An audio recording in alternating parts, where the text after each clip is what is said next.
قطعنا منہ الوتین، اور یہ پیغمبر بعض باتوں کو اپنی جانب سے گھڑ کر ہماری طرف اگر منسوب کر دے تو بلا شبہ ہم ان کا دائنا ہاتھ پکڑ لیں اور پھر ان کی گردن کی رگ کاٹ ڈالیں۔ یہ بتایا جا رہا ہے۔ تو غور کیجئے، جو کچھ تورات میں آج بھی موجود، قرآن مجید بھی اس کی دلیل دے رہا ہے کہ وہ سب کچھ حضور پاک صلی اللہ علیہ وسلم کے بارے میں ہو رہا ہے۔ اور تورات میں یہ بھی ذکر ہے، تورات میں لکھا ہے آج بھی کہ یہ وہ برکت ہے جو موسیٰ مرد خدا نے اپنے مرنے سے آگے بنی اسرائیل کو بخشی، اور اس نے کہا کہ خداوند سینا سے آیا، شعیر سے ان پر طلوع ہوا، اور فاران ہی کے پہاڑ سے وہ جلوہ گر ہوا، 10,000 قدسیوں کے ساتھ آیا، اور اس کے دانے ہاتھ میں ایک آتشی شریعت ان کے لیے تھی۔ یہاں 3 پہاڑوں کا ذکر ہو رہا ہے۔ خداوند سینا سے آیا، شعیر سے طلوع ہوا، اور فاران سے جلوہ گر ہوا۔ 3 پہاڑوں کا ذکر، اور آگے کیا ہے؟ 10,000 قدسیوں کے ساتھ، اللہ کے پیاروں کے ساتھ آیا، اور ان کے ہاتھ میں آتشی شریعت تھی۔ یہ 5 باتیں تورات میں لکھی ہوئی ہیں آنے والے نبی کے بارے میں۔ اب ذرا قرآن سنیے۔ 3 پہاڑوں کا ذکر ہے، طور سینا، سعیر۔ طور سینا سے مراد حضرت موسیٰ علیہ السلام، جہاں ان پہ کلام، اللہ نے ہم کلامی کا شرف عطا فرمایا۔ شعیر وہ سلسلہ ہے جہاں بیت اللحم ہے، اور عیسیٰ علیہ السلام کی جائے پیدائش ہے۔ اور فاران ساری دنیا جانتی ہے کہ مکہ کے پہاڑوں کو کہتے ہیں جہاں سے نبی علیہ السلام نے کوہ فاران سے امت کو دعوت دی، قولوا لا الہ الا اللہ تفلحوا۔ ان 3 پہاڑوں کا ذکر اب قرآن سنیے۔ والتین والزیتون وطور سینین وہذا البلد الامین، تینوں مقامات کا ذکر آ گیا۔ شاہد ہے وہ مقام جو مرکز ہے انجیر اور زیتون کے باغوں کا، یعنی حضرت عیسیٰ علیہ السلام کا مقام پیدائش، اور شاہد ہے طور سینا، اور شاہد ہے بلد امین یعنی کوہ فاران کا بھی ذکر آ گیا۔ تو یہ بھی قرآن مجید اور تورات کے اندر ایک چیز مل گئی کہ نبی علیہ السلام کی آمد کی اطلاع۔ اب رہ گئی بات 10,000 قدسی اور آتشی شریعت۔ تو غور کیجئے، فتح مکہ کے موقع پہ 8 ہجری نبی کریم صلی اللہ علیہ وسلم جس لشکر جرار کے ساتھ مدینہ طیبہ سے مکہ مکرمہ آئے، وہ 10,000 صحابہ کرام کا لشکر تھا۔ اور آتشی شریعت سے مراد جہاد، اور آتشی شریعت سے مراد جو ہے وہ جہاد بالسیف، کہ تلوار کے ساتھ جہاد کرنا، یہ اس سے مراد ہے۔ تو نبی علیہ السلام کا ذکر تو پرانی کتابوں میں بھی ہے، اور یہ الگ بات ہے کہ وہ اپنے حسد کی وجہ سے مانتے نہیں۔ اب نبی کریم صلی اللہ علیہ وسلم کی تاریخ پیدائش، اہل سیر اور تاریخ اس بارے میں مختلف رائے رکھتے ہیں کہ ربیع الاول کی وہ کون سی تاریخ تھی۔ عوام میں جو زیادہ مشہور تاریخ ہے وہ 12 ہے، اور اکثر علماء 8 کو کہتے ہیں، لیکن حضرت مولانا حفظ الرحمن سیوہاروی رحمۃ اللہ علیہ بہت سارے علماء کا یہاں نام لکھ رہے ہیں، میں وقت کی کمی کی وجہ سے نام نہیں لے رہا۔ وہ لکھتے ہیں کہ مستند ترین قول یہ ہے کہ 9 ربیع الاول تاریخ ولادت ہے۔ علماء کی تفصیل لکھی ہے، کون کون علماء ہیں، اکابر اور بڑے بڑے علماء۔ اچھا، اور آگے لکھتے ہیں کہ محمود پاشا جو ترکی کے بہت بڑے ماہر فلکیات ہیں، انہوں نے جب ذائچہ بنایا کہ دنیا میں کب نبی علیہ السلام سے لے کے محمود پاشا کی زندگی تک کب ایسا ہوا کہ سورج گرہن ہوا ہو اور چاند گرہن ہوا ہو، انہوں نے جب وہ پورا ذائچہ بنایا تو اس ذائچے کو بنانے کے بعد انہوں نے اس بات کو طے کیا کہ ہر آدمی یہ بات تو کہ جانتا بھی ہے، مانتا بھی ہے، مستند بھی ہے کہ نبی علیہ السلام کی پیدائش کا دن جو ہے وہ پیر کا دن ہے۔ وہ یہ کہتے ہیں کہ پیر 12 تاریخ کو نہیں آیا تھا، ربیع الاول، وہ والا ربیع الاول جس میں نبی علیہ السلام کی پیدائش ہوئی، عام الفیل، اس میں پیر 12 تاریخ کو نہیں آیا تھا۔ اور آج بھی کہیں بھی اس کو اگر آپ تحقیق کے نظر سے دیکھیں تو یہی آپ کو ملے گا کہ 9 ہی کی تاریخ بنتی ہے۔ ہاں، اس میں ایک معاملہ آتا ہے کہ 8 اور 9 کا جو اختلاف ہے یہ کیا ہے؟ تو فرماتے ہیں کہ 8 اور 9 کا اختلاف حقیقی اختلاف نہیں ہے، بلکہ مہینے کے 29 اور 30 دن کے حساب پر مبنی ہے۔ بعض مہینے کا 29 دن لے لیتے ہیں، بعض 30 دن لے لیتے ہیں، لیکن اس بات کے اوپر تمام فلکیات والے، سائنس والے یہ مانتے ہیں کہ اس ربیع الاول میں پیر کا دن جو آیا تھا اس دن 12 تاریخ نہیں تھی۔ تو یہ ان کی جو تحقیق ہے اس کو میں نے آپ کو پڑھ کے سنا دیا۔ نبی کریم صلی اللہ علیہ وسلم کی پیدائش ہوئی عام الفیل، جس سال ہاتھیوں کا لشکر آیا اور اللہ نے اس کو تباہ کیا، آپ کی پیدائش ہو گئی۔ نبی علیہ الصلوۃ والسلام جب پیدا ہوئے تو والد کا پہلے انتقال ہو چکا تھا، آپ اپنے دادا کی نگہبانی میں کفالت میں آ گئے، پھر دادا کے انتقال کے بعد اپنے چچا کی کفالت میں آ گئے، والدہ کا انتقال بھی 6 سال کی عمر میں ہو گیا، تو نبی علیہ الصلوۃ والسلام اپنے چچا ابو طالب کے ساتھ زندگی گزارنے لگے۔ لیکن ہم نبی کریم صلی اللہ علیہ وسلم نے کوشش کی کہ میں اپنے چچا کے اوپر بوجھ نہ بنوں، اور کبھی آپ نے بکریاں چرائیں اور کبھی تجارت کی، اور تجارت کی غرض سے مضاربت کے اوپر آپ بی بی خدیجہ الکبریٰ رضی اللہ عنہ کا مال لے کے شام کی طرف آپ نے سفر کیا، اور بی بی خدیجہ رضی اللہ تعالیٰ عنہ کا ایک غلام میسرہ وہ آپ کی خدمت میں تھا، اس نے سارے حالات دیکھے، راہبوں سے جو چیزیں ملیں، نبی علیہ السلام کی صدق و امانت کی اور آپ کی راست بازی کی اور آپ کے اخلاق اور کردار، یہی میسرہ کی رپورٹیں جو تھیں ساری کی ساری وجہ بنی کہ حضرت خدیجہ الکبریٰ رضی اللہ تعالیٰ عنہ نے اپنی شادی کے لیے بھی تیاری اس کے لیے رغبت کا اظہار کیا، اور یہی شادی کے راستے کو آگے بڑھایا گیا، اور پھر شادی بھی حضرت خدیجہ سے ہو گئی۔ جس وقت نبی علیہ السلام کی شادی حضرت خدیجہ الکبریٰ رضی اللہ عنہ سے ہوئی، نبی علیہ السلام کی عمر مبارک 25 سال تھی، اور حضرت خدیجہ الکبریٰ رضی اللہ عنہ کی عمر 40 سال تھی۔ نبی علیہ السلام کی جب اپنی عمر 40 کے قریب آنے لگی تو آپ کی زندگی کے اندر ایک بہت بڑا چینج آیا کہ آپ کو خلوت، تنہائی پسندیدہ ہو گئی۔ آپ اپنے گھر سے چند دنوں کا سامان لے کے غار حرا میں چلے جاتے اور وہاں یاد الہی میں مشغول رہتے۔ کبھی حضرت خدیجہ الکبریٰ رضی اللہ عنہ سامان پہنچا دیتی، آپ وہیں ہوتے، اور کبھی آپ خود آ کے سامان لے جایا کرتے اور آپ غار حرا میں عبادت کیا کرتے تھے۔ جب نبی علیہ السلام کی عمر 40 سال ہو گئی، پھر وہ مبارک موقع آیا کہ اللہ رب العزت نے قرآن مجید کا نزول، وحی کا نزول کا معاملہ شروع کیا۔ اقرأ بسم ربک الذی خلق، یہاں سے اللہ رب العزت نے نبی علیہ السلام کے ساتھ باقاعدہ وحی کا سلسلہ، حضرت جبرائیل علیہ السلام کا وحی لے کے آنا، یہ سلسلہ شروع ہوا۔ اور نبی علیہ السلام، غور کیجئے، نبی کریم صلی اللہ علیہ وسلم پہلی وحی کے بعد کہاں گئے؟ اپنے گھر آئے، اپنی بیگم کے پاس۔ اب اور بھی کہیں جا سکتے تھے، اپنے چچا کے پاس بھی جا سکتے تھے، اور بہت ساری جگہ تھیں، لیکن انسان اگر گھر کے اندر پرسکون ہو تو گھر ہی میں سب سے پہلے آیا کرتا ہے۔ اور حضرت خدیجہ الکبریٰ رضی اللہ تعالیٰ عنہ نے آپ کو تسلیاں دیں اور آپ کو حوصلہ دیا اور فرمایا کہ ہرگز ایسا نہیں ہو سکتا۔ نبی علیہ السلام کہہ رہے تھے انی خشیت علی نفسی، مجھے ڈر ہے میری جان کا، تو انہوں نے کیا فرق ان کو تسلی دی، کلا، ہرگز نہیں، اللہ آپ کو ہرگز ضائع نہیں کرے گا۔ تو نبی علیہ السلام کو پہلے تسلی دی، اور اگلے دن میں یا اگلے وقت میں ورقہ ابن نوفل جو پرانی کتابوں کے عالم تھے اور حضرت خدیجہ کے رشتہ دار بھی تھے، قریبی کزن تھے، ان کے پاس لے کے گئیں اور ان کو کہا کہ دیکھو تمہارا بھتیجا کیا کہہ رہا ہے۔ پھر نبی علیہ السلام نے جو بات ارشاد فرمائی، سارا کچھ بتایا، تو ورقہ ابن نوفل نے بھی کہا کہ یہ وہی ناموس اکبر جبرائیل علیہ السلام ہیں جو موسیٰ علیہ السلام پر آتے تھے۔ اور ہجرت کی پہلی خبر، پہلی وحی کے بعد ہی نبی علیہ السلام کو ورقہ ابن نوفل کی زبانی دے دی گئی کہ ورقہ ابن نوفل نے کہا کاش اس وقت میں زندہ ہوتا اور قوت میں ہوتا جب آپ کی قوم آپ کو نکالے گی۔ نبی علیہ السلام نے فرمایا مجھے نکالے گی؟ تو کہا نہیں، آپ ہی کی کیا بات ہے، جس نے بھی دین کی اس طرح کی دعوت دی ہے تو ان کو قربانیاں دینی پڑی ہیں، تو آپ کی قوم آپ کو نکالے گی۔ نبی علیہ السلام کے اوپر یہ وحی کا دور شروع ہوا، پھر وحی کا دوسرا دور شروع ہوا جس کے اندر اللہ نے حکم دیا وَأَنذِرْ عَشِيرَتَكَ الْأَقْرَبِينَ، اے پیغمبر اپنے رشتہ داروں کو گمراہی سے ڈرائیے اور کھل کے اب اعلان کیجئے۔ شروع کے زمانے میں کھل کے اعلان نہیں کیا گیا، پھر نبی علیہ السلام نے کھل کے اعلان کرنے کا جب اللہ سے حکم ملا تو صفا کی چوٹی کے اوپر کھڑے ہو کر، اس زمانے کے ایک اعلان کا طریقہ ہوتا تھا، یا صباحا یا صباحا، یہ اعلان کیا جاتا تھا۔ تو جب بھی کوئی ایسا اعلان پہاڑ کی چوٹی پہ کرتا تو لوگ متوجہ ہوتے اور آگے آتے، کوئی اہم بات پیش آنے والی ہے۔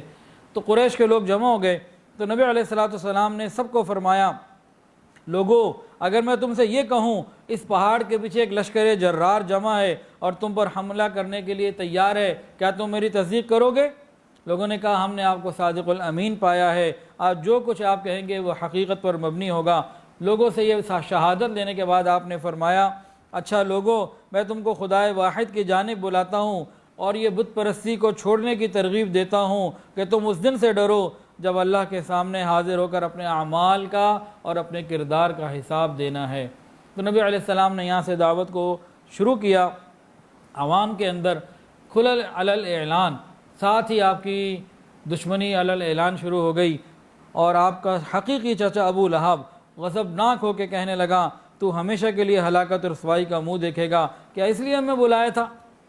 تو جیسے ہی نبی علیہ السلام نے دین کی دعوت دی تو دوسری تکالیف شروع ہو گئیں۔ کفار مکہ نے مسلمان ہونے والوں کو اتنی تکلیفیں دیں، اگر وہ پہاڑ کے اوپر اترتی تو پہاڑ ریزہ ریزہ ہو جاتا۔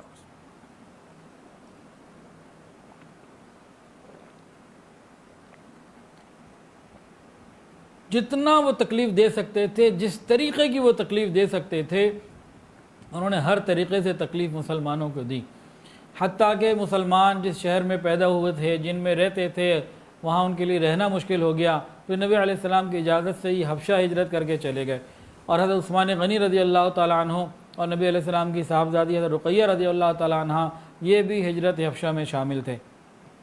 ہجرت حبشہ جب ہوئی تو وہاں نجاشی بادشاہ کے پاس قریش نے لوگوں کو بھیجا۔ ان کو سمجھ میں نہیں آ رہی تھی کہ بھئی ہمارے ہاں یہ رہ رہے تھے، ہم انہیں ظلم و ستم سے ستا رہے تھے، یہ کسی دوسرے ملک میں جا کے، کسی عیسائی مملکت میں جا کے کیسے امن اور چین کی نیند لے سکتے ہیں؟ کافر کبھی اچھا نہیں محسوس کر سکتا، برداشت نہیں ہو سکتا اس سے کہ مسلمان کوئی چین کی زندگی گزار لے۔ تو یہ چند غریب پریشانی کے عالم میں یا ظلم سے ستائے ہوئے امیر بھی گوتے، یہ جب پہنچے نجاشی کے حکومت میں حبشہ میں، تو پیچھے سے ان لوگوں نے وفد بھیج دیا اور جا کے پہلے نجاشی کے درباریوں کو خوب مال و دولت دیا، کبھی دیکھو ہماری ہاں میں ہاں ملانا، اور پھر نجاشی کو کہا کہ یہ لوگ ہمارے ملک کو چھوڑ کے باغی ہیں، آ گئے آپ کے ملک میں۔ حضرت جعفر رضی اللہ تعالی عنہ انہوں نے مسلمانوں کی طرف سے بات کی اور حق کو سامنے رکھا۔ جب یہ کافر لوگ وہاں گئے تھے، انہوں نے جا کے سجدہ کیا، جس طرح کا تعظیمی سجدہ نجاشی کو کیا جاتا تھا، مسلمانوں نے نہیں کیا۔ تو درباریوں نے پوائنٹ آؤٹ کیا کہ دیکھیں انہوں نے سجدہ بھی نہیں کیا، آپ کی عزت اور ادب بھی نہیں کرتے۔ تو مسلمانوں نے بتایا حضرت جعفر رضی اللہ تعالیٰ عنہ نے کہ ہمیں ہمارے نبی نے یہی حکم دیا ہے کہ سوائے ایک اللہ کے کسی کو نہیں سجدہ کر سکتے، صرف ایک اللہ ہے جس کو سجدہ کیا جا سکتا ہے۔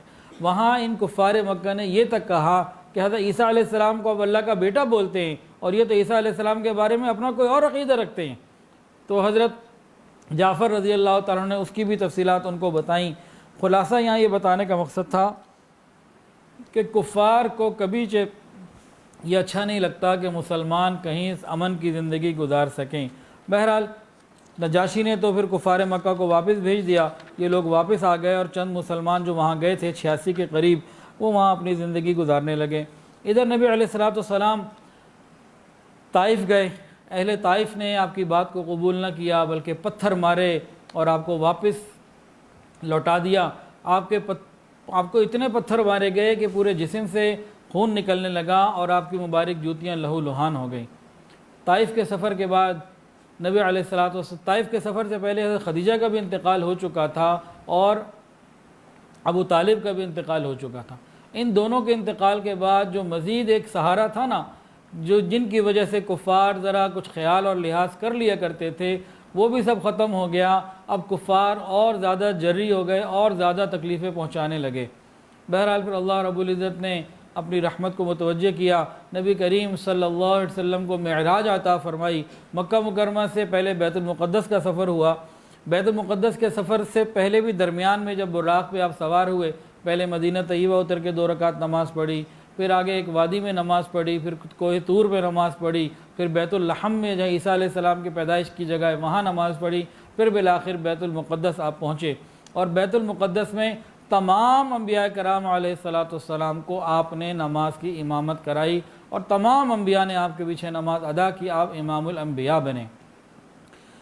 پھر نبی علیہ السلام کو اللہ رب العزت نے اوپر آسمانوں پہ بلایا، ساتوں آسمانوں پہ مختلف انبیاء سے نبی علیہ السلام کی ملاقات ہوئی، جنت اور جہنم کے نظارے کرائے گئے، دکھایا گیا۔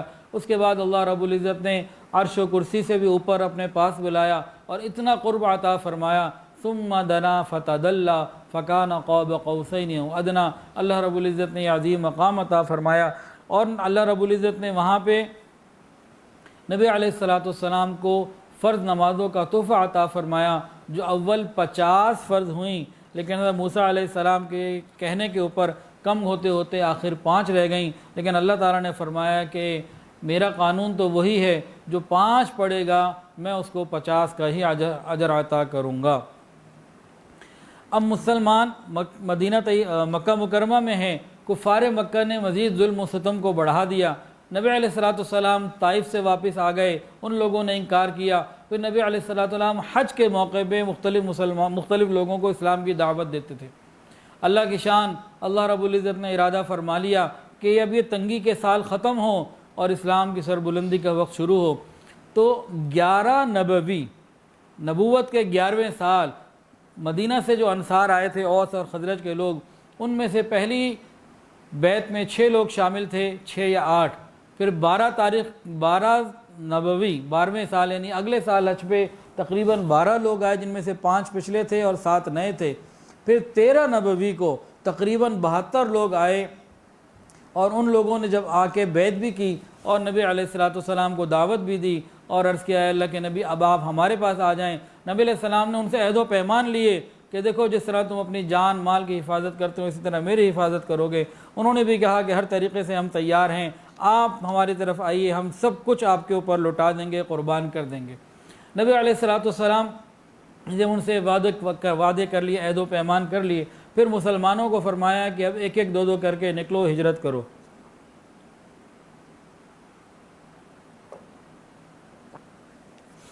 نبی کریم صلی اللہ علیہ وسلم خود پہلے ہجرت نہیں کی، یہ ایک لیڈر کی اور ایک بہترین خیر خواہ کی بات ہوا کرتی ہے، جو حقیقی معنی میں خیر خواہ ہو، جو حقیقی معنی میں لیڈر ہو۔ نبی علیہ السلام نے پہلے صحابہ کو کہا کہ تم مدینہ ایک ایک 2 کر کے نکلو، صحابہ ایک ایک 2 کر کے نکلتے رہے، حتیٰ کہ تمام صحابہ چلے گئے سوائے بعض مریضوں کے یا انتہائی غریب لوگوں کے جن کے پاس وسائل ہی نہیں تھے، باقی سب چلے گئے۔ جس وقت نبی علیہ السلام نے خود ہجرت کی ہے، اس وقت حضرت ابوبکر صدیق رضی اللہ تعالیٰ عنہ، نبی علیہ السلام اور حضرت علی رضی اللہ تعالیٰ عنہ، یہ 3 لوگ رہ گئے تھے، باقی تو سب چاہنے والے جا چکے تھے۔ اگر نبی علیہ السلام بالکل شروع میں چلے جاتے، ہجرت کر لیتے، تو کفار مکہ باقی لوگوں کا جینا حرام کر دیتے اور زیادہ تکلیف کرتے۔ نبی علیہ السلام نے سب کو پہلے وہاں سے نکالا اور یہ بڑے انداز سے ایک ایک 2 کر کے نکلے، اور اس کی بڑی تفصیلات ہیں، اتنی آسان نہیں تھی یہ چیز، بڑا مشکل مرحلہ تھا۔ بہرحال یہ مدینہ پہنچے، اور وہ رات جس رات نبی علیہ السلام کو ہجرت کا حکم ہوا، اس دن نبی علیہ السلام صدیق اکبر کے گھر گئے اور فرمایا کہ آج رات کو نکلنا ہے، اور ساری چیزیں طے ہو گئیں۔ نبی علیہ السلام اپنے گھر آئے، حضرت علی کو بلایا، کہا علی میری چادر لو، میرے بستر پر تم سو جاؤ۔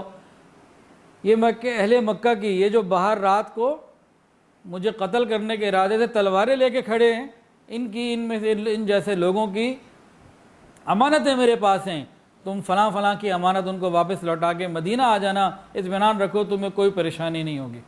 حضرت علی رضی اللہ تعالیٰ عنہ شیر خدا ہیں، حیدر کرار تھے، ان کی شجاعت اور بہادری تو دنیا جانتی ہے، انہوں نے بھی اس چیز کو قبول کیا اور نبی علیہ السلام کے بستر پر آپ کی چادر اوڑھ کر سو گئے۔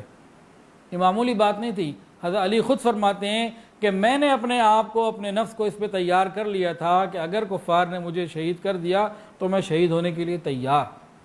یہ آسان بات نہیں تھی، بہت ہمت کی بات تھی۔ نبی علیہ السلام نے ان کو وہاں سوتا رہنے لیٹا دیا، اور نبی علیہ السلام باہر گئے، آپ نے ایک مٹھی تھی مٹی وہ پھینکی، ان کے سروں پہ گری، اللہ تعالیٰ نے اجھل کر دیا۔ سورہ یاسین کی ابتدائی آیات نبی علیہ السلام پڑھتے ہوئے وہاں سے نکل گئے۔ صدیق اکبر رضی اللہ عنہ کے پاس آئے، اور وہاں سے یہ حضرات رات کو نکلے، غار ثور پہنچے، 3 دن 3 راتیں وہاں رہے۔ اس کے بعد پھر یہ ایک مستقل تفصیلی واقعہ ہے جو ہمارا الحمدللہ سیرت کے بیانات میں چل رہا ہے۔ نبی علیہ السلام بالآخر مدینہ طیبہ پہنچ گئے، جب مدینہ طیبہ پہنچے نا تو ایک بات اس میں بہت ضروری ٹوٹی ابھی سنا دیتے ہیں. اہل مدینہ میں بہت سارے ایسے تھے جنہوں نے نبی علیہ الصلوۃ والسلام پر ایمان تو قبول کیا تھا، دیکھا نہیں تھا. انہوں نے دیکھا 2 لوگ آ رہے ہیں اور یہی پتہ تھا کہ 2 آ رہے ہیں، لیکن ایک اصل ایک نقل، ایک اوریجنل ایک کاپی، ایک آقا ایک خادم، ایک نبی اور ایک امتی، اتنا فرق ہے دونوں میں، لیکن دونوں آ رہے ہیں. پہچان نہیں سکے کہ اصل کون ہے اور نقل کون. چلنے کا انداز ایک جیسا، لباس ایک جیسا، پگڑیاں ایک جیسی، تو حیران ہو گئے. اور آگے جب نبی علیہ الصلوۃ والسلام آگے آئے ہیں تو دونوں جب آگے آئے تو اہل مدینہ وہ کچھ چھوٹے بچے نہیں تھے، وہ صدیق اکبر رضی اللہ تعالیٰ عنہ کو نبی سمجھ کر سلام کرتے رہے، مصافحہ کرتے رہے. اور صدیق اکبر رضی اللہ تعالیٰ عنہ بھی ان سے ملتے رہے. کس لیے ملتے رہے؟ تاکہ نبی علیہ الصلوۃ والسلام تھکے ہوئے ہیں، ذرا آرام رہے. اور جب سورج بلند ہوا اور سورج کی کرنوں نے نبی علیہ الصلوۃ والسلام کے مبارک چہرے کے بوسے لینے شروع کیے، پھر انہوں نے چادر لے کے سایہ کر دیا، تب ان لوگوں کو پتہ لگا کہ اصل کون ہے اور نقل کون. ہم تو عشق رسول کا دعویٰ کرتے ہیں، لیکن ہمارا چہرہ، ہمارا لباس، ہماری طور اتوار، بس کیا بتائیں. نبی علیہ الصلوۃ والسلام مدینہ آ گئے. کفار مکہ سے یہ بات برداشت نہیں ہوئی. دارالندوہ میں جو مشورے ہوئے تھے نا، 3 باتیں تھیں، قرآن مجید کے اندر بھی اس کا ذکر ہے، یا انہیں قید کر دو، یا جلا وطن کر دو، یا قتل کر دو. تو وہاں جب مشورے ہوئے، ایک مشورہ آیا قید کر دو، تو کسی نے کہا نہیں، قید کیوں کرتے ہو، ان کے ساتھی جب قوت پکڑ لیں گے تو چھڑا کے لے جائیں گے. ایک مشورہ آیا کہ باہر کہیں جلا وطن کر دو. تو پھر کسی نے کہا کہ دیکھو بھائی، اتنے خوبصورت بات کرنے والے ہیں، یہ کہیں بھی جائیں گے لوگوں کو اپنا گرویدہ بنا لیں گے، پھر تمہارے اوپر حملہ آور ہوں گے. پھر آخری فیصلہ ہوا اچھا ٹھیک ہے، پھر ختم ہی کر دو. تو کفار مکہ تو آپ کے جانی دشمن تھے. وہ کسی طریقے سے مسلمان ہجرت کر کے حبشہ گئے تو یہ حبشہ پہنچے، دوبارہ حبشہ پہنچے. بار بار نجاشی کو 2 دفعہ کہا انہوں نے کہ یہ ایسا معاملہ ہے. تو دیکھیے مسلمانوں کی آسانی ان کو برداشت ہی نہیں تھی، اور آج بھی کافر کو یہ برداشت نہیں ہے کہ زمین کے اوپر کوئی مسلمان عزت کا سانس لے سکے، سکون کا سانس لے سکے.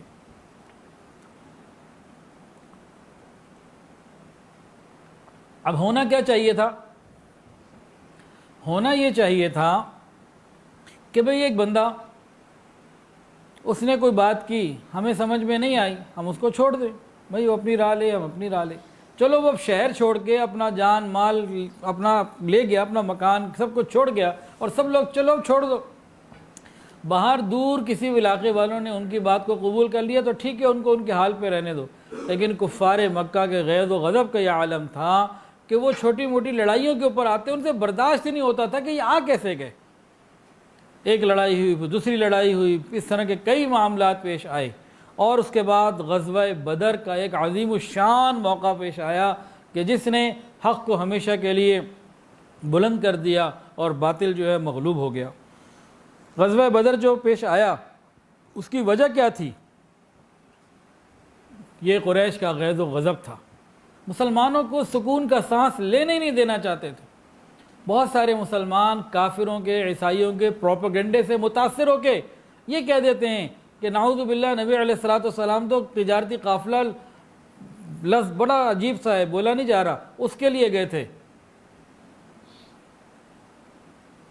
یہ کفار کی پھیلائی بھی باتیں ہیں، اور آج جو ہم سارا انہی کا تعلیمی نصاب پڑھ رہے ہیں تو انہی کی تاریخ ہمیں سمجھ میں آ رہی ہے. صحیح بات تو ہم سمجھنے کے لیے علماء اور اللہ والوں کے پاس جانے کے لیے، بیٹھنے کے لیے تیار ہی نہیں. تو قریش نے بدر سے پہلے کئی چھوٹی چھوٹی لڑائیاں کی، اور اس کے بعد جب وہ ان کا ایک معاملہ ہوا اور اس میں ان کا ایک بڑا بندہ مر بھی گیا.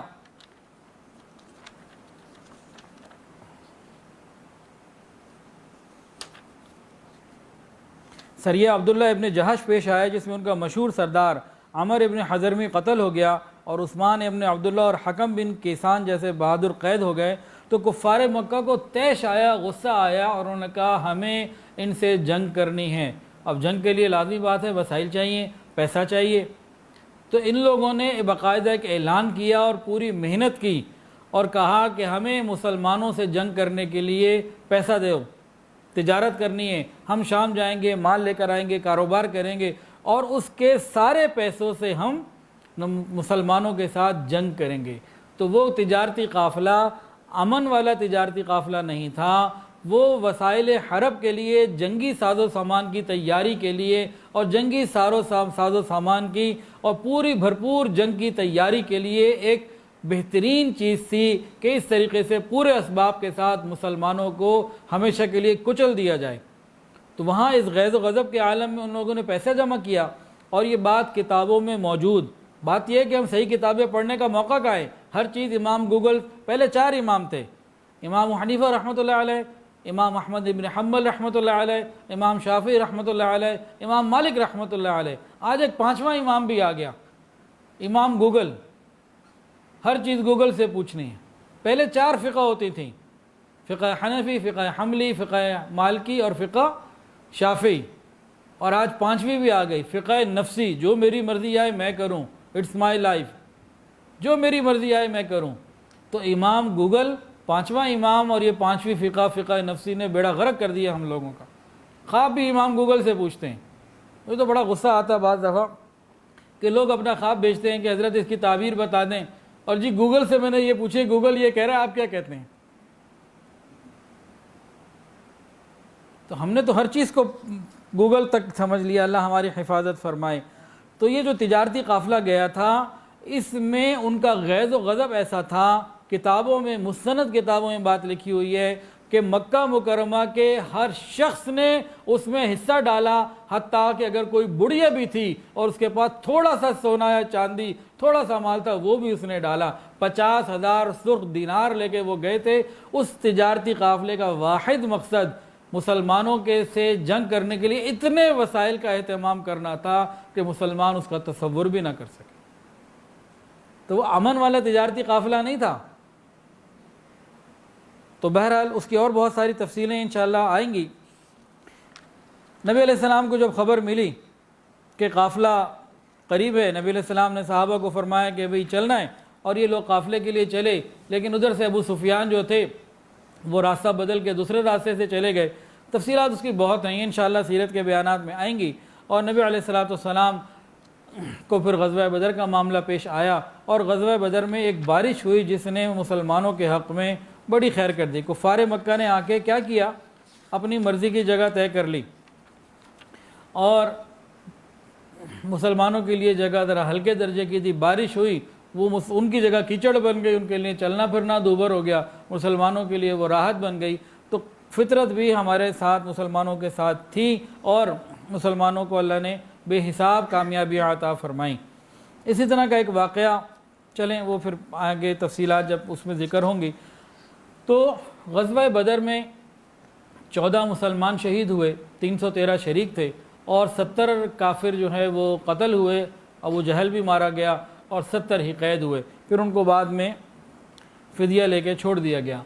غزوہ بدر کے بعد کفار کا غیظ و غضب اور زیادہ بڑھ گیا، وہ بدلہ لینے کی آس میں تھے۔ تو پھر کچھ عرصے کے بعد یہودیوں سے جو ادھر مدینہ میں رہتے تھے اور منافقین سے مل کے ساز باز بھی کی، اور یہ احد کے اوپر دوبارہ ان کا ایک 3000 کا لشکر لے کر حضرت ابو سفیان رضی اللہ تعالیٰ عنہ سے مسلمان نہیں ہوئے تھے، یہ آئے۔ اور اس میں جب جنگ شروع ہوئی، نبی علیہ السلام نے پہلے صحابہ سے پوچھا کہ ہاں بھئی مدینہ میں رہ کے جنگ کرنی ہے، باہر جانا ہے، باہر نکلنا ہے؟ مشورہ کیا، یہ مشورہ کرنا سنت ہے ساتھیوں سے۔ وشاورہم فی الامر، حکم ربی ہے۔ نبی علیہ السلام خود ہی بہترین فیصلہ کرنے والے تھے، لیکن تعلیم دی گئی کہ مشورے سے چلنا ہے۔ صحابہ نے مشورہ دیا، بہت سے صحابہ بدر میں جا نہیں سکے تھے۔ جب اہل بدر کا مقام ان کو معلوم ہوا نا، تو ان کی حسرت اور بڑھ گئی، تو ان کے اندر جذبہ تھا کہ نہیں ہم باہر جا کے کریں گے۔ نبی علیہ السلام کی خواہش یہ تھی کہ یہیں کیا جائے، لیکن وہ کہتے تھے باہر۔ نبی علیہ السلام نے کہا چلو باہر۔ آپ گئے، زیرہ پہن لی، تیار ہو گئے۔ آپ پیچھے تھے تو پیچھے چند صحابہ نے ان کو سمجھایا کہ بھئی نوجوانوں تم کیا کر رہے ہو، نبی علیہ السلام کی چاہت یہاں رہنے کی تھی، تم کیوں جانے کی بات کرتے ہو؟ اب نبی علیہ السلام آئے تو سب شرمندہ ہو کے معافی مانگنے لگے کہ جو آپ کی رائے ہو بس وہی ہماری رائے ہے۔ تو نبی علیہ السلام نے فرمایا کہ اللہ کے نبی کی یہ شان نہیں ہے کہ زرہ پہن کے اتارے، اب چلو۔ 1000 مسلمان تھے جن میں 300 منافق تھے، ان بدبختوں کا یہ ارادہ تھا کہ ان کو جو ہے نا مورلی سپورٹ نہیں کرنا بلکہ ان کو ڈی مورل کرنا ہے. کیسے کہ 1000 کا لشکر جا رہا ہے 300 واپس لے آئیں گے تو یہ ان کا مورل ڈاؤن ہو جائے گا. وہ 300 واپس آ گئے لیکن مسلمانوں کا مورل ڈاؤن نہ ہوا. تو نبی علیہ السلام کو دیکھ رہے تھے, اللہ کے لیے بڑے تھے. جب میدان احد میں پہنچے نبی علیہ السلام نے ایک پہاڑی تھی 50 تیر اندازوں کو وہاں کھڑا کر دیا, ان کو تفصیل سے کہہ دیا تم نے یہاں سے حرکت نہیں کرنی, ہلنا نہیں ہے. جنگ ہوئی اور مسلمانوں کو فتح ہو گئی, کفار بھاگ گئے. یہ جو 50 تیر انداز سے ان سے ایک اجتہادی غلطی ہو گئی, انہوں نے سمجھا کہ جنگ ختم ہو گئی تو ہم بھی چلتے ہیں. تو جو ان کے سردار تھے عبداللہ, انہوں نے کہا کہ دیکھو بھئی ہمیں کھڑے رہنے کا حکم ہے. تو ان سے اس میں اجتہادی غلطی ہو گئی, 39 صحابہ نیچے اتر آئے, 11 رہ گئے. تو پیچھے سے حضرت خالد بن ولید رضی اللہ تعالی عنہ, ان کے بعد 200 سواروں کا لشکر تھا. انہوں نے دیکھا کہ جگہ خالی ہے تو پلٹ آئے اور پھر نبی علیہ السلام کو بھی زخم آئے, 70 مسلمان شہید ہوئے اور سید الشہداء حضرت حمزہ رضی اللہ عنہ بھی شہید ہوئے. تو بہرحال یہ کفار مکہ واپس چلے گئے اور 1 سال بعد دوبارہ آنے کا کہہ گئے. پھر اس کے کچھ عرصے کے بعد غزوہ احزاب پیش آیا, اس کو غزوہ خندق بھی کہتے ہیں. اس میں کافروں سے صرف مشرکین مکہ سے واسطہ نہیں پڑا, پورے عرب کے ہی تقریباً کافر آ گئے تھے اور 10,000 کا ایک لشکر تھا جس نے مدینہ کو محصور کر لیا. اور ابو سفیان رضی اللہ عنہ سے مسلمان نہیں ہوئے تھے, 10,000 کے لشکر جرار کے ساتھ چڑھائی کے لیے آئے. سلمان فارسی رضی اللہ عنہ کے مشورے سے ایک خندق کھودی گئی بہت چوڑی, اور بہرحال اللہ تعالیٰ نے اپنے حبیب کو اس میں بھی فتح عطا فرمائی. پھر نبی علیہ السلام نے خواب دیکھا اور عمرے کے لیے چل پڑے.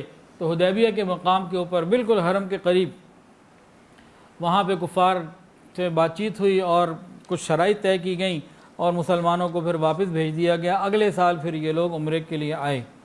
پھر 8 ہجری میں فتح مکہ کا عظیم الشان واقعہ پیش آیا اور نبی علیہ السلام 10,000 قدسیوں کے ساتھ جلوہ گر ہوئے اور آتشی شریعت کے ساتھ.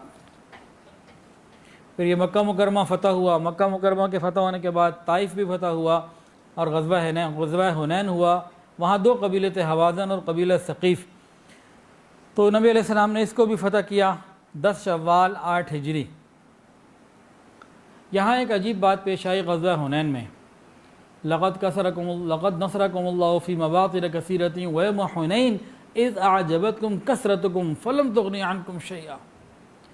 صحابہ میں نا تعداد بہت زیادہ تھی, چند نئے مسلمان بھی جوان شامل ہوئے تھے.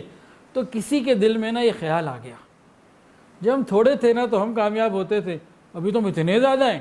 10,000 تو فتح مکہ پہ تھے اور اس کے بعد کئی ہزار شامل ہو گئے, تو بہت بڑی تعداد ہے. جب تھوڑے تھے تو ہم فاتح تھے, اب تو ہم بڑھ گئے, اب کیسے ہو سکتا ہے ہمیں شکست ہو جائے. جیسے ہی لڑائی شروع ہوئی پہلے ہی اس میں مسلمانوں کو زبردست شکست کا اور پریشانی کا سامنا کرنا پڑا, اور اللہ نے فرما دیا تمہاری کثرت تمہارے کوئی کام نہیں آئی, تمہاری کثرت عددی کثرت تمہارے کوئی کام نہیں آئی. پیغام تھا مسلمانوں کو اگر فتح ملے گی تو اللہ کی مدد کے ساتھ ملے گی, صرف اسلحے سے فتح نہیں ملتی. اسلحہ ضروری, بہت ضروری, تیاری ضروری, بہت ضروری, لیکن اللہ کی مدد کے بغیر یہ چیزیں کام نہیں آتیں. یہاں سے پھر مسلمانوں کو آگے پھر فتح ہو گئی اور غزوہ حنین کے ساتھ یہ نبی علیہ السلام واپس آئے. پھر غزوہ تبوک پیش آیا. غزوہ تبوک سے پہلے کے جو غزوات ہیں نا, یا عام طور سے جو اسفار ہوتے تھے رسول اللہ صلی اللہ علیہ وسلم کے, آپ خاموشی سے جاتے, کسی کو اطلاع نہ کرتے.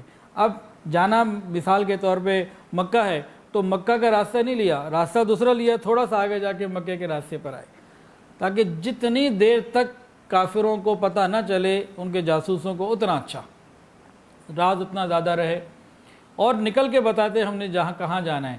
لیکن یہ تبوک کا موقع ایسا تھا, سفر دور کا تھا اور دشمن لاکھوں کی تعداد میں تھا اور مدینہ طیبہ میں تنگی تھی. تو علی اعلان کہا تبوک جانا ہے, اور ہر ایک پھر تیار ہوا, 30,000 کا لشکر تیار ہوا. یہ وہ تبوک کا مبارک سفر ہے کہ جس میں عثمان غنی رضی اللہ عنہ نے بہت مال دیا اللہ کے راستے میں, اور صدیق اور عمر فاروق رضی اللہ عنہ نے اپنا آدھا مال دیا, اور صدیق اکبر رضی اللہ عنہ نے اپنا سارا مال دے دیا. اس طرح یہ غزوہ تبوک میں وہاں جنگ نہیں ہوئی, مسلمان واپس آ گئے. اور پھر ایک واقعہ اور پیش آیا انہی حالات میں کہ حضرت زید رضی اللہ تعالیٰ عنہ نبی علیہ السلام کے منہ بولے بیٹے تھے، اور ان کی اہلیہ تھیں حضرت زینب رضی اللہ تعالیٰ عنہ. دونوں کے اندر کچھ اختلافات تھے. حضرت زینب مطمئن نہیں تھیں. نبی علیہ السلام سے حضرت زید پوچھتے تھے، حضرت نبی علیہ السلام فرماتے تھے کہ نہیں، گھر کو باقی رکھو، چلاؤ، اللہ خیر کر دے گا. خیر، اللہ کا فیصلہ آ گیا. حضرت زید رضی اللہ تعالیٰ نے طلاق بھی دے دی، اور اللہ کا فیصلہ یہ آیا کہ نبی علیہ السلام اپنے منہ بولے بیٹے کی بیوی سے، جس کو وہ طلاق دے چکے، عدت پوری ہو گئی، شادی کر لیں. قریش کے اندر منہ بولے بیٹے کی بیوی سے شادی کرنا جائز نہیں تھا. تو اللہ کے محبوب صلی اللہ علیہ وسلم نے قبیلے کی اور خاندان کی اور معاشرے کی رسومات جو غلط تھی ان کو توڑا، اللہ کے حکم کو پورا کیا. ہمیں بھی چاہیے کہ ہم اللہ کے احکامات کو پورا کریں. ہم رسومات بڑے شوق سے پوری کرتے ہیں، سنت پوری کرتے ہوئے ہماری جان جاتی ہے. اس کے علاوہ وہاں قبیلے تھے 3 یہودیوں کے، بنو قریظہ، اور 2 اور قبیلے تھے، بنو نذیر تھا، بنو قینقاع تھا. ان تینوں نے وقتاً فوقتاً نبی علیہ السلام کے ساتھ جو ہے وہ بدعہدی کی، عہد توڑے، دشمنوں کے ساتھ سازشیں کیں، نبی علیہ السلام کو، مسلمانوں کو تکلیفیں پہنچانے کی کوشش کی. پھر نبی علیہ السلام نے ان کے خلاف ایکشن لیا. پہلے ایک قبیلے کو مدینہ سے باہر بھیجا، وہ خیبر پہنچ گئے، پھر دوسرے کو بھیجا، وہ پہنچ گئے، تیسرے کو پھر انہی کے مشورے کے مطابق، انہی کے تفصیلات پھر آئیں گی موقع پہ، انہی کے بنائے ہوئے حکم کے مطابق پھر ان کو قتل کیا گیا، مردوں کو. پھر بعد میں خیبر کا بھی معاملہ ہوا اور خیبر بھی فتح کیا گیا، اور پھر یہودیوں کو وہاں سے خیبر سے بھی نکال دیا گیا. آج ہمارے معاشرے میں معلوم نہیں اب کیا پیش آئے گا ہماری زندگیوں میں. نبی علیہ السلام کی زندگیوں میں تو یہودیوں کو حجاز مقدس سے نکال دیا گیا تھا. اب معاملات پتہ نہیں کہاں جا رہے ہیں. پھر ایک مسجد ضرار کا معاملہ پیش آیا. یہودیوں نے، منافقین نے مل کے ایک مسجد بنائی. نبی علیہ السلام تبوک پہ جا رہے تھے تو آپ نے فرمایا میں ابھی سفر پہ ہوں، واپسی پہ آؤں گا. اصل میں ان لوگوں نے مسجد بنائی تھی کہ نبی علیہ السلام کو نیچے بٹھائیں گے اور اوپر سے پتھر وغیرہ کچھ پھینک دیں گے اور ہمارا مسئلہ حل ہو جائے گا. اللہ تعالیٰ نے نبی علیہ السلام کو اطلاع کر دی وحی کے ذریعے، اور نبی علیہ السلام نے صحابہ کے ساتھ جا کر اس مسجد کو، جو مسجد ضرار تھی، جلا دیا. قرآن مجید کے اندر اس کی تفصیلات موجود.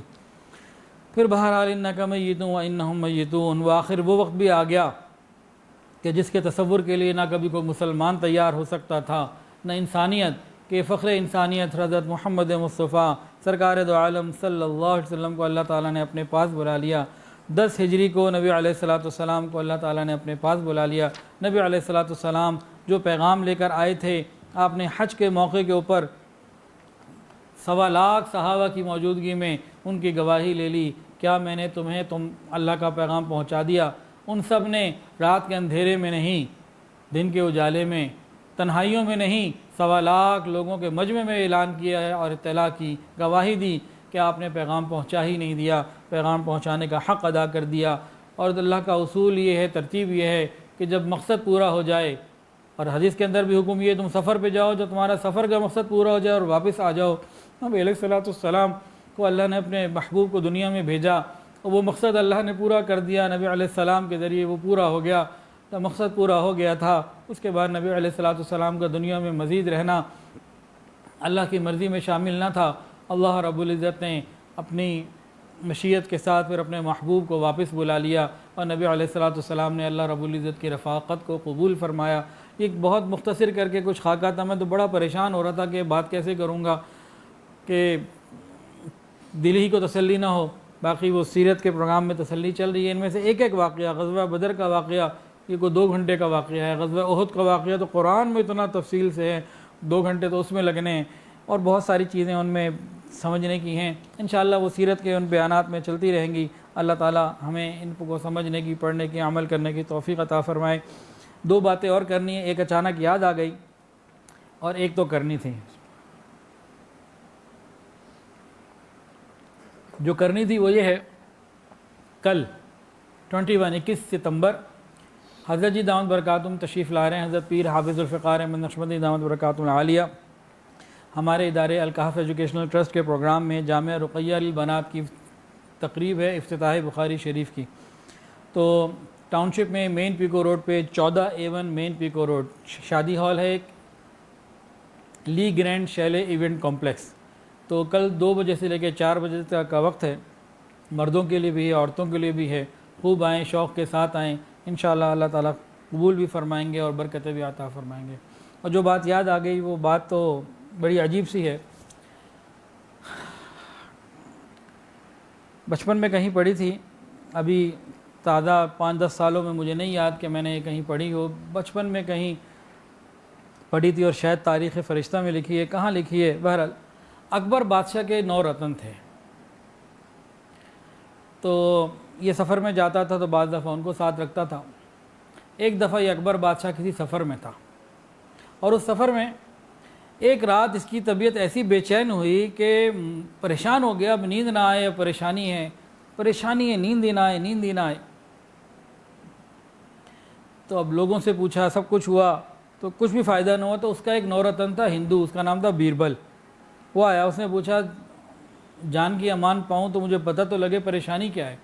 تو اکبر بادشاہ نے بتایا کہ بھئی مجھے پریشانی یہ کہ ہاں خیمے کے اندر نا اندھیرا ہو گیا تھا، جو لائٹیں جل رہی تھیں نا مشل وغیرہ وہ بجھ گئی تھیں، وہ اندھیرا ہوتے اس کو قبر کا خیال آ گیا۔ اکبر بادشاہ کو اس سفر میں اپنے خیمے میں جیسے ہی اس نے اندھیرا محسوس کیا، آنکھ کھولی، طبیعت بے چین ہو گئی، قبر یاد آ گئی، اب بے چینی دور نہیں ہو رہی۔ اب اس نے لوگوں کو بلایا، بہت سے مسلمان بھی آئے، پوچھ رہے ہیں ہاں بھی کیا کروں، مسلمانوں نے بڑی تسلیاں تھیں، اس کا کسی بھی طریقے سے کوئی تسلی نہیں ہو پا رہی تھی۔ بہرحال پھر آخر میں نا ہندو جو اس کا ایک 9 رتن میں سے تھا، ہندو تھا بیربل، وہ آیا، پوچھا جی کیا مسئلہ ہے؟ اس نے کہا جی مسئلہ یہ ہے کہ اندھیرے میں تو میں اتنا یہاں پریشان ہو گیا، قبر میں میرا کیا بننا ہے؟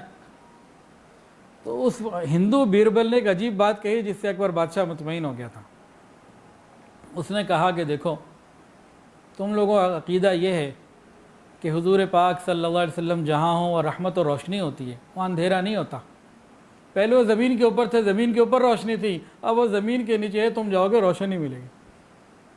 اس کے دل کو اطمینان آ گیا۔ تو اللہ تعالیٰ واقعتاً ایسا ہی ہمارے ساتھ بھی معاملہ کرے کہ جب اپنی اپنی قبروں میں ہم اپنے اپنے موقعوں پہ وقتوں پہ جائیں تو ہمیں اللہ تعالیٰ قبر کے اندر آسانیاں عطا فرمائے نبی علیہ السلام کی برکت سے۔ وآخر دعوانا ان الحمد للہ رب العالمین۔ توبہ کے کلمات پڑھ لیجئے، کوئی بیت ہونا چاہے تو بیت کی نیت بھی کر سکتا ہے۔ بسم اللہ الرحمن الرحیم، لا الہ الا اللہ محمد الرسول اللہ، اشہد ان لا الہ الا اللہ واشہد ان محمدا عبدہ ورسولہ، استغفر اللہ ربی من کل ذنب واتوب الیہ، استغفر اللہ ربی من کل ذنب واتوب الیہ، استغفر اللہ ربی من کل ذنب واتوب الیہ برحمتک یا ارحم الراحمین۔ الحمدللہ ان کلمات سے ہم توبہ طائب ہو چکے ہیں، دعا کر لیجیے۔ الحمدللہ رب العالمین، صلی اللہ علی النبی الامی الکریم۔ ربنا ظلمنا انفسنا وان لم تغفر لنا وترحمنا لنکونن من الخاسرین۔ اللہ ہم آپ کے عاجز مسکین بندے ہیں، اللہ ظاہر میں بندے، حقیقت میں نہایت ہی گندے ہیں۔ یا اللہ ہمارے دلوں کی گندگیوں کو دور فرما، ہمارے سینوں کو اپنے نور سے منور فرما، ہمارے دلوں کو اپنی یاد سے آباد فرما۔ رب کریم سینوں کو اپنی محبت سے لبریز فرما، خطاؤں سے درگزر فرما، عیبوں کی پردہ پوشی فرما۔ رب کریم اپنی رحمتوں کی پشت پناہی نصیب فرما۔ رب کریم سر کے بالوں سے لے کر پاؤں کے ناخنوں تک نیکی تقوی عطا فرما۔ رب کریم ہماری دعاؤں کو قبول فرما۔ یا الہ العالمین ہم سب کو اپنے مقبول بندوں میں شامل فرما، حاسد کے حسد سے محفوظ فرما، شریر کے شر سے محفوظ فرما، برا چاہنے والوں کی برائی سے محفوظ فرما۔ رب کریم دوستی کے رنگ میں دشمنی کرنے والوں سے محفوظ فرما۔